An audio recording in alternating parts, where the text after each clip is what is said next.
Le soleil frappait la place pavée d'un rouge éclatant.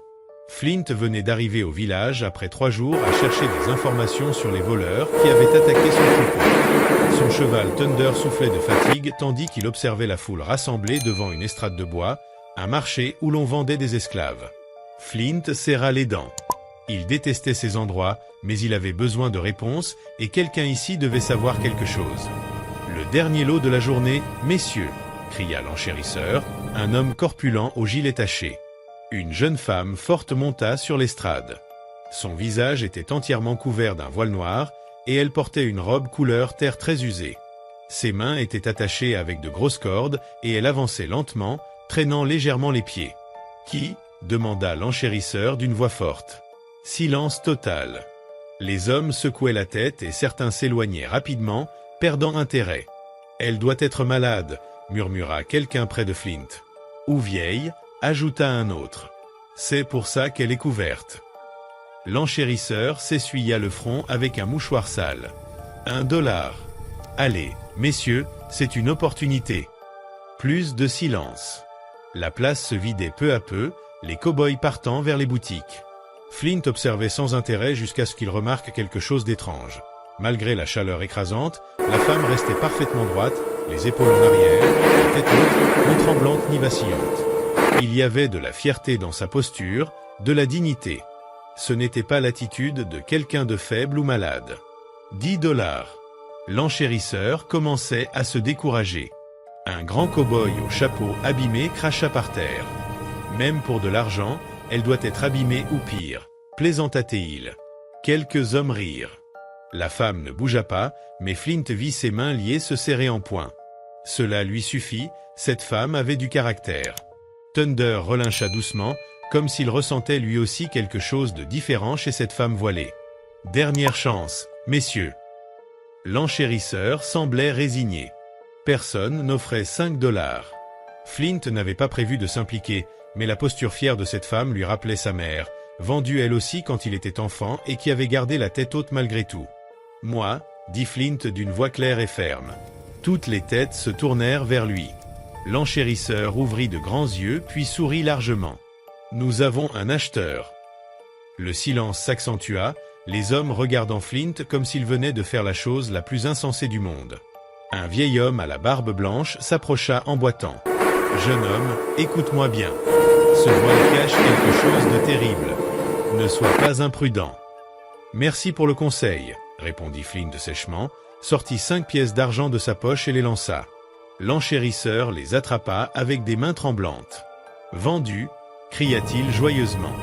Flint monta sur l'estrade et coupa les cordes aux poignets de la femme avec un couteau rouillé. Elle frotta lentement ses poignets, sans enlever son voile. Flint l'invita à le suivre. Elle descendit les marches seule, ses mouvements gracieux et sûrs. Les curieux les regardaient, certains ricanant. « Suis-moi » dit Flint, lui tournant le dos. Elle le suivit silencieusement. Flint monta sur Thunder et tendit la main. Après un moment, elle la prit fermement. Il la fit monter derrière lui. « Tu as un nom » demanda Flint. Silence. « Tu parleras quand tu seras prête. » Ils chevauchèrent des heures sous le soleil ardent, à travers un paysage aride de roches et de cactus. Thunder connaissait le chemin du ranch, mais Flint sentait une présence, comme s'ils étaient observés. Une nuée de poussière apparut derrière eux. « Cavalier, problème » murmura Flint. La femme se raidit. 5 ou 6 cavaliers approchaient à grande vitesse. Flint guida Thunder vers un amas de rochers, offrant un abri. Il descendit rapidement et plaça la femme derrière la plus grande pierre. « Reste ici, immobile et silencieuse » ordonna-t-il. Elle acquiesça. Flint sortit son fusil et se positionna. Les bandits se formèrent à 50 mètres, 6 contre 1. Le leader, un homme avec une cicatrice sur la joue gauche, sourit de manière dédaigneuse. « Je vois que tu as acheté quelque chose d'intéressant au marché, étranger. »« Ce ne sont pas tes affaires, » répondit Flint en visant le leader. L'homme ricana. « Si, justement. Cette femme nous appartient. » Flint garda son fusil pointé. « Pourquoi la marcher ?» demanda-t-il. « Business » haussa le bandit. Flint répondit fermement. « Elle est à moi maintenant. » Les bandits encerclèrent les rochers. Flint calcula rapidement. Munitions limitées, Thunder épuisé. Pas question, dit-il calmement. Le leader soupira. Dommage. Apportez-moi la femme. Flint tira en l'air pour les intimider. Mais alors, la femme voilée surgit, agile comme un chat.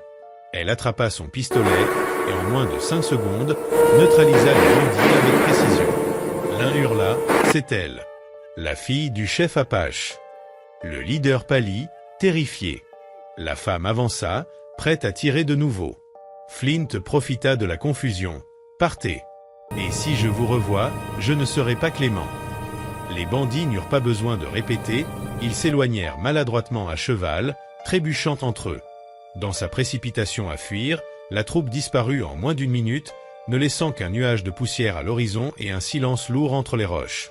Flint se tourna vers la femme qui tenait encore son arme, elle la lui rendit avec l'assurance de quelqu'un qui en avait manié toute sa vie. « Merci », dit-il en la reprenant, « mais j'ai besoin de réponses. » Sans un mot, elle retourna derrière la pierre où elle s'était abritée, et Flint la suivit, sa curiosité désormais pleinement éveillée. « Ces hommes ont dit que tu étais la fille d'un chef Apache, » lança-t-il. Elle hocha doucement la tête. Il demanda alors pourquoi elle n'avait rien révélé et pourquoi elle s'était laissée vendre au marché. Après un long silence, elle expliqua d'une voix douce mais ferme que ses gardes avaient été tués alors qu'elle chassait loin de sa tribu. Capturée, on lui avait imposé un voile pour cacher son identité, prévoyant plus tard d'exiger une rançon. Mais les choses avaient mal tourné. Personne n'avait voulu l'acheter à cause de ce voile, et les ravisseurs envisageaient de la vendre comme servante pour abandonner leur plan. « Jusqu'à ce que j'apparaisse », ajouta Flint, elle répéta calmement, « jusqu'à ce que tu arrives ». Il comprit alors qu'il avait involontairement acheté la fille d'un chef puissant, que les malfaiteurs la voulaient de nouveau et qu'il se retrouvait impliqué dans une situation dangereuse. Lorsqu'il lui demanda son nom, elle répondit enfin, « Je m'appelle Ayaktan. Dans ta langue, cela signifie lumière de lune. » Flint trouva ce nom magnifique. Lorsqu'elle lui demanda pourquoi il l'avait acheté, il lui répondit qu'il l'avait vue rester droite malgré tout, preuve de sa force. Elle avertit alors, ces hommes reviendront et ils ne seront pas seuls. Flint lui proposa de l'emmener à son ranch, où elle serait en sécurité avant. Qu'il ne la ramène auprès de son père. Surprise, elle demanda s'il l'emmenait vraiment chez lui. « J'ai acheté ta liberté, pas ton service », répondit-il. Lentement, elle retira le voile qui cachait son visage.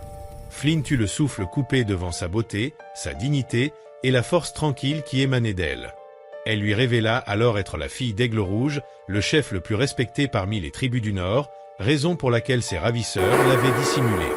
Elle demanda ensuite à Flint s'il voulait toujours l'aider malgré les risques.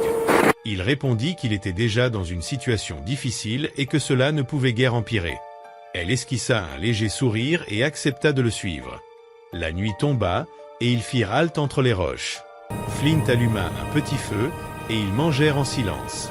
Lorsqu'il lui demanda comment elle avait appris à tirer avec autant d'adresse, elle expliqua que son père, n'ayant pas de fils, lui avait enseigné tout ce qu'il aurait transmis à un héritier. Chasser, suivre des pistes, se défendre, tirer.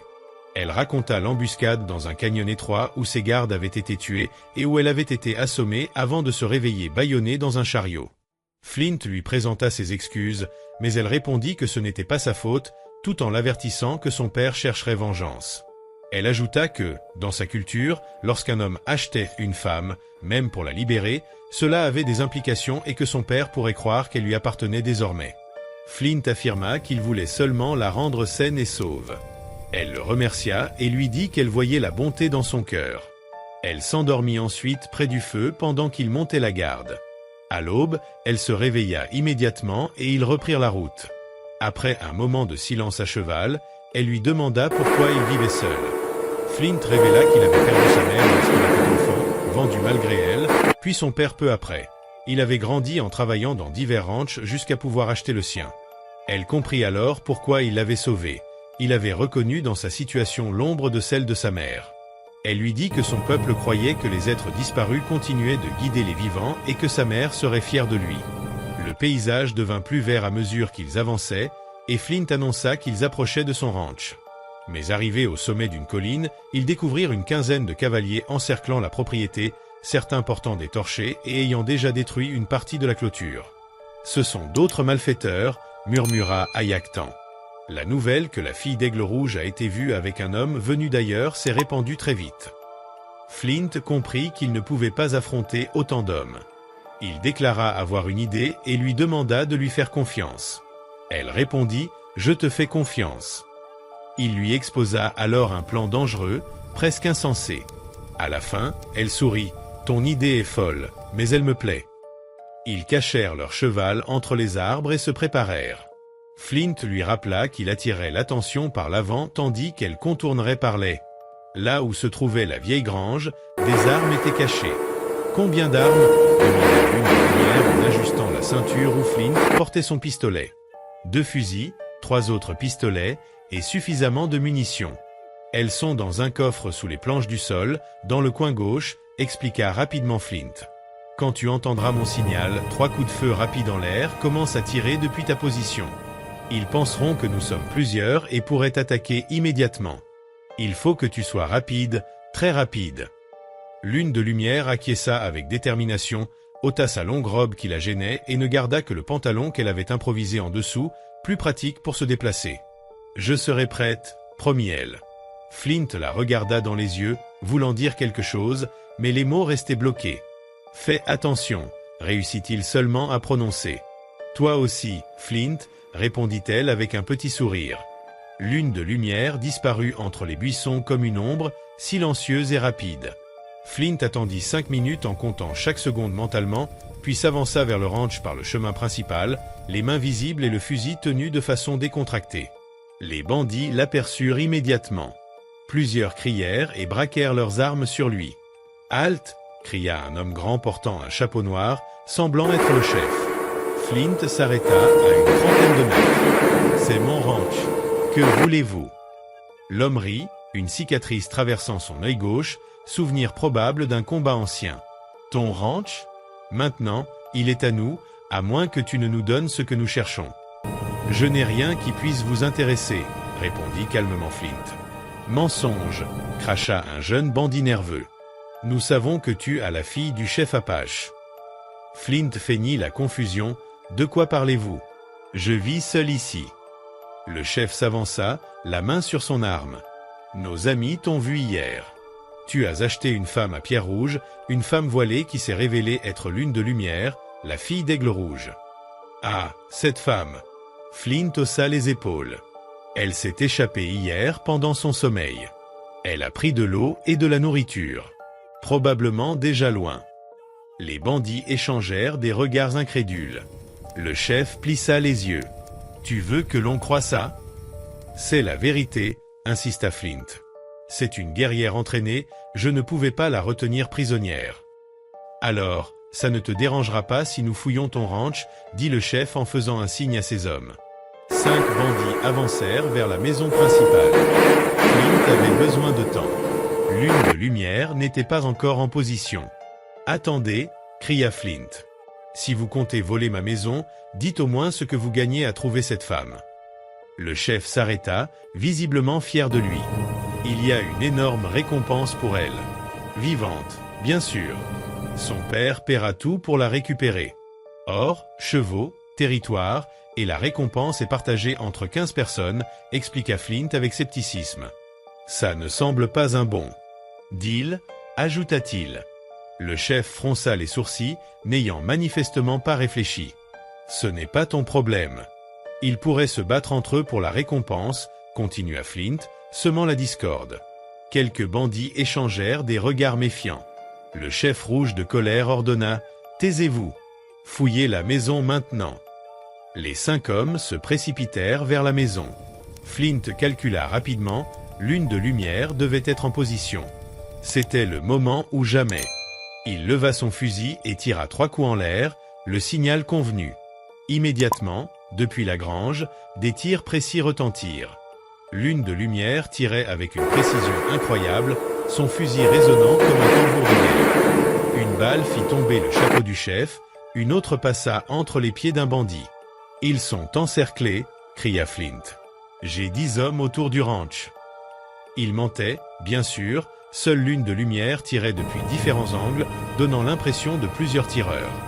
Les bandits paniquèrent, certains coururent vers leurs chevaux, d'autres se jetèrent au sol. Le chef cria des ordres contradictoires. Flint profita de la confusion, tira près des chevaux pour les effrayer, et 3 chevaux s'enfuirent, laissant leurs cavaliers à pied. Lune de lumière changea de position, tirant maintenant depuis la fenêtre de la grange. Chaque balle passait assez près pour effrayer sans blesser. Elle voulait les intimider, pas les tuer. « C'est un piège !» cria un jeune bandit. « Retraite !» ordonna enfin le chef, sa bravoure évaporée. Les bandits fuirent dans le désordre, certains montés à 2 sur un cheval. En moins de 2 minutes, le groupe disparaissait, laissant derrière lui un nuage de poussière. Le silence retomba sur le ranch. Flint resta vigilant jusqu'à être sûr qu'il ne reviendrait pas. Il rangea son fusil et se dirigea vers la grange. Lune de lumière sortit en tenant 2 fusils, un dans chaque main, le sourire aux lèvres et les yeux brillants d'adrénaline. « Ça a marché. Ton plan fou a vraiment fonctionné. » Flint ne put s'empêcher de sourire. Sans ta précision, notre plan n'aurait pas marché. Ils se regardèrent longuement. Quelque chose avait changé entre eux.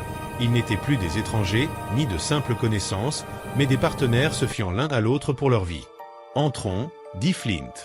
Ils vérifièrent la maison, quelques objets renversés, mais pas de vol. « Ta maison est petite », observa Lune de lumière. « Suffisante pour moi », répondit Flint. « Une chambre, une cuisine, un enclos pour Thunder, c'est tout ce qu'il me faut. Plus confortable qu'une tente, dit-elle. » Flint réalisa soudain la situation. Une femme remarquable, fille d'un chef Apache, était seule chez lui. Ses joues chauffèrent. « Tu peux prendre la chambre, je dormirai avec Thunder dans l'enclos. » Lune de lumière sourit. « As-tu peur de moi, Flint ?»« Non, juste du respect. Ton père est un chef puissant, je ne veux pas lui manquer de respect. »« Mon père juge par les actions, pas les suppositions, » interrompit-elle doucement. « Et tes actions m'ont déjà sauvé 2 fois. » Elle s'approcha. Flint sentit le parfum des herbes sauvages dans ses cheveux. « Tu es différent des autres hommes blancs que j'ai connus. Tu es honorable. Je fais simplement ce qui est juste. »« Exactement, » sourit-elle, « c'est pour ça que tu es spécial. » Les 3 jours suivants furent étranges mais paisibles. Flint et Lune de lumière établirent une routine confortable. Ils s'occupaient du bétail et réparaient les clôtures, elle chassait avec une habileté surprenante pour le dîner. Le soir, ils s'asseyaient autour du feu, partageant des histoires. « Mon père dit qu'un jour je devrais me marier », dit-elle en regardant les étoiles. Flint sentit une étrange émotion. Il n'avait pas le droit de ressentir cela, mais ne pouvait s'en empêcher. « Et toi, que veux-tu » demanda-t-il avec prudence. « Choisir mon propre chemin. Mon père m'a appris à être forte et à réfléchir par moi-même, mais certaines traditions sont difficiles à changer, » répondit-elle. Flint comprit. « Et toi, Flint, pourquoi vis-tu seul ?»« Je n'ai jamais trouvé la bonne personne. Après ce qui est arrivé à ma mère, j'avais peur qu'une famille que je forme soit détruite. Vivre dans la peur n'est pas vivre, c'est seulement exister, » dit-elle. Ces mots touchèrent Flint, elle avait raison. Il avait seulement existé, sans vraiment vivre. Au 4e jour, ils décidèrent de ramener Lune de lumière auprès de son père. Flint prépara les provisions pour le voyage de 2 jours à travers les terres Apaches. Thunder était prêt. « Es-tu sûr de vouloir faire ça ?» demanda Lune de lumière en montant. « Je t'ai promis de te ramener saine et sauve, » répondit Flint. Le voyage fut paisible, à travers canyons rouges et forêts de pins. Lune de lumière guidait, reconnaissant chaque arbre et chaque roche, c'était chez elle, son territoire. Une nuit, ils campèrent sous les étoiles. Flint remarqua qu'elle était plus silencieuse et pensive que d'habitude. « Que se passe-t-il » demanda-t-il. « Je suis heureuse de rentrer chez moi, mais aussi triste de ne plus. » Le cœur de Flint battait rapidement. Il avait pensé la même chose, mais n'avait jamais osé le dire. « Moi aussi » admit-il enfin. Luz de Luna se tourna vers lui, ses yeux brillants à la lueur du feu. « Ces jours passés avec toi ont été différents. Tu m'as traité comme une personne égale, avec respect. »« Tu es facile à respecter, » répondit Flint sincèrement. Elle sourit, mais une légère tristesse flottait dans son regard. Flint voulait dire quelque chose pour changer la situation, mais les mots restèrent coincés. Ils se regardaient simplement, 2 êtres de mondes différents ayant trouvé quelque chose de spécial sans savoir quoi en faire. Le lendemain, ils atteignirent le territoire Apache et furent rapidement découverts par 2 explorateurs, stupéfaits de voir Luz de Luna saine et sauve. Elle expliqua en espagnol que Flint l'avait protégée et demandait à être conduite auprès de son père. Escortés à travers un vallon magnifique jusqu'au campement principal, ils découvrirent un village animé. Enfants jouant, femmes travaillant, guerriers s'entraînant. Tout s'arrêta lorsque Luz de Luna apparut. Et une vague de joie éclata parmi les siens. Sa mère la serra dans ses bras, tandis que le chef Aguila Rora, imposant et digne, l'embrassa avec émotion. Puis il se tourna vers Flint, l'examinant attentivement. Flint expliqua qu'il avait trouvé Luz de Luna dans une situation dangereuse et l'avait protégée. Après avoir écouté leur histoire et compris le courage et le respect de Flint, le chef approuva silencieusement, reconnaissant l'acte héroïque du jeune homme. Il expliqua alors à Flint et à sa fille qu'une tradition de leur tribu consistait à offrir au protecteur de la vie d'une femme la possibilité de demander sa main, mais que le choix resterait entièrement volontaire. Flint, ému, réalisa combien ces derniers jours avaient été précieux, et il déclara qu'il souhaitait épouser Luz de Luna uniquement si elle le voulait aussi. Elle sourit, acceptant avec joie. Les célébrations durèrent 3 jours, avec chants, danses, repas et échanges culturels. Flint apprit les coutumes, goûta de nouveaux plats et écouta des histoires anciennes. Le jour du mariage, Aguila Rora officie, soulignant l'importance du respect mutuel et de la force de l'union, et déclarant le mariage comme symbole de paix entre leurs peuples. Flint et Luz de Luna échangèrent des vœux, tandis que les cadeaux traditionnels étaient présentés. Ce mariage marqua le début d'un nouveau pont entre 2 mondes. Flint et Luz de Luna, désormais unis, construisirent une vie remplie d'amour, d'espoir et de compréhension, prouvant que les différences peuvent unir plutôt que diviser, et que parfois, les plus grands cadeaux viennent de manière inattendue. Les jours qui suivirent le mariage furent remplis d'apprentissage et de partage. Flint et Luz de Luna découvrirent la richesse des traditions apaches et la beauté de leurs rituels. Flint, autrefois simple rancher solitaire, s'immergea dans ce nouveau monde avec curiosité et respect. Il apprit la langue de la tribu, participa aux cérémonies et se lia d'amitié avec les guerriers et les familles. Luz de Luna, à son tour, partagea ses connaissances et ses souvenirs du monde extérieur, créant un échange harmonieux entre leurs cultures. Ensemble, ils transformèrent le ranch de Flint en un lieu de rencontre et d'échange, un espace neutre où les 2 peuples pouvaient commercer, dialoguer et apprendre les uns des autres. La communauté entière célébra cette nouvelle alliance comme un exemple de paix et de coopération. Flint et Luz de Luna comprirent que leur union allait bien au-delà de l'amour. Elle symbolisait l'espoir et la réconciliation, la preuve que le respect et la compréhension pouvaient surmonter les différences. Les années passèrent, et leur histoire se transmit de génération en génération, rappelant que parfois les chemins les plus inattendus mènent à des trésors véritables. Le courage, la loyauté et l'amour partagé. Informação nula, beleza.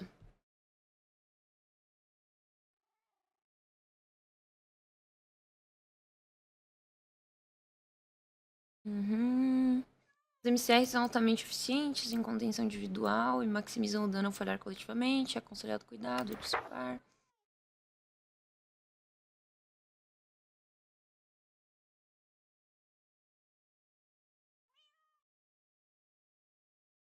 E o